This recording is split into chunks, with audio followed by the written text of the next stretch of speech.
Good morning. ഇന്നൊരു pregnancy day in my life ആയാലോ. രാവിലെ ഞാനൊരു 7 മണിയൊക്കെ ആയപ്പോൾ എണ്ണീറ്റ്. സമ്മർ സീസൺ ആയതുകൊണ്ട് തന്നെ ഭയങ്കര വെയിലാണ് രാവിലെ തന്നെ. രാവിലെ എണ്ണീറ്റ് ഉടൻ കഴിക്കുന്ന ഒരു സാധനമാണ് തൈറോയിഡിൻ്റെ മരുന്ന്. എനിക്ക് ഈ പ്രഗ്നൻസി ടൈമിലാണ് ഈ തൈറോയിഡ് വന്നത്. അതുപോലെ തന്നെ എനിക്ക് ബ്ലഡും ഭയങ്കര കുറവാണ്. അത് പിന്നെ പണ്ട് തൊട്ടേ അങ്ങനെ തന്നെയാണ്. അതുകൊണ്ട് ഞാൻ തലേദിവസമേ മുന്തിരിങ്ങ വെള്ളത്തിലിട്ട് സോക്ക് ചെയ്തിട്ട് പിറ്റേ ദിവസം വെറും വയറ്റിൽ കുടിക്കും. അത് നല്ലതാണ്, ബ്ലഡ് ഉണ്ടാവാൻ നല്ലതാണ്. പിന്നെ രാവിലെ തന്നെ പാല് കാച്ചി ഒരു മുട്ടയായിട്ട് രാവിലെ തന്നെ കഴിച്ചു. അതിനുശേഷം കുറച്ച് പണിയുണ്ടായിരുന്നു. അരിയൊക്കെ അടുപ്പയിലിടണമായിരുന്നു.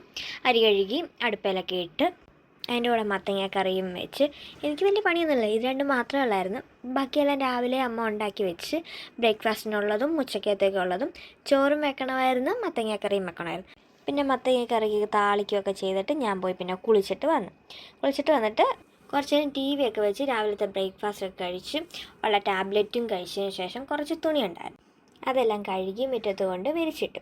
വെളിയിൽ ഭയങ്കര ചൂടാണ്. വെളിയിൽ അധികം നേരം നിൽക്കാൻ പോലും വയ്യ, അമ്മാതിരി ചൂടാണ്. പിന്നെ ഞാനകത്ത് കയറി വന്ന് കുറച്ച് വെള്ളമൊക്കെ കുടിച്ച് 11 മണിയൊക്കെ ആയപ്പോഴത്തേക്ക് കുറച്ച് ഫ്രൂട്ട്സും ഡേറ്റ്സും ഒക്കെ കഴിച്ച് വായിലിട്ട് അലുത്ത് തിന്നുന്ന ഒരു വിറ്റാമിൻ സിയുടെ ടാബ്ലറ്റും കൂടെ കഴിച്ച ശേഷം കുറച്ച് നേരം കാർട്ടൂൺ കണ്ട്.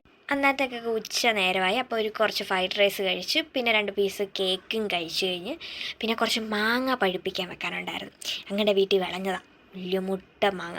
അതെല്ലാം എടുത്ത് പഴുപ്പിക്കാനായിട്ട് വെച്ച് കച്ചിയൊക്കെ വെച്ച് മൂടി വെച്ച് കുറച്ച് ദിവസം കഴിയുമ്പോഴത്തേക്ക് ഇതെല്ലാം പഴുത്തിരിക്കും. അത് കഴിഞ്ഞ് കുറച്ചൊരു 10 മിനിറ്റ് വെളിയിൽ പോയിരുന്ന് ഡാസുവിനോട് ഓരോന്നൊക്കെ പറഞ്ഞുകൊണ്ടിരുന്നു. അത് കഴിഞ്ഞ് കുറച്ച് നേരം റീൽസൊക്കെ കണ്ട് കുറച്ച് നേരം റെസ്റ്റ് എടുത്ത് പിന്നെ 4 മണിയൊക്കെ ആയപ്പോഴത്തേക്ക് ഒരു തണ്ണിമത്തൻ ജ്യൂസും കുറച്ച് കേക്ക് ഉപ്പേരിയൊക്കെ കഴിച്ചു. അതിനുശേഷം മുറ്റം തൂക്കണമായിരുന്നു. മുറ്റമൊക്കെ തൂത്തിട്ട് വന്ന് കുളിക്കാൻ പോയി. കുളിയെല്ലാം കഴിഞ്ഞ് വന്നിട്ട് വിളക്ക് തേക്കണമായിരുന്നു. വിളക്കെല്ലാം തേച്ച് കത്തിച്ച് വെച്ചിട്ട് രാത്രി കുറച്ച് നേരം ഞാനിങ്ങനെ നടക്കും, ഒരു അരമണിക്കൂറോളം നടക്കും. നടന്നെല്ലാം കഴിഞ്ഞ് വന്നു കഴിയുമ്പം കുറച്ച് ചോളം പുഴുങ്ങിയതും ടി വിയും കണ്ടുകൊണ്ട് ഞാനിങ്ങനെ ഇരിക്കും. ഒരു 9 മണിയാകുമ്പോഴത്തേക്ക് രാത്രിയിലത്തെ ഫുഡൊക്കെ കഴിക്കാനുള്ള മരുന്നൊക്കെ കഴിച്ചതിന് ശേഷം ഞാൻ കയറി കിടന്നുറങ്ങും. ഇത്രയുള്ള എൻ്റെ ഒരു പ്രഗ്നൻസി ടൈമിലെ ഒരു കുട്ടി വ്ലോഗ്. എല്ലാവർക്കും ഇഷ്ടപ്പെട്ടെങ്കിൽ ലൈക്ക് ആൻഡ് സബ്സ്ക്രൈബ്.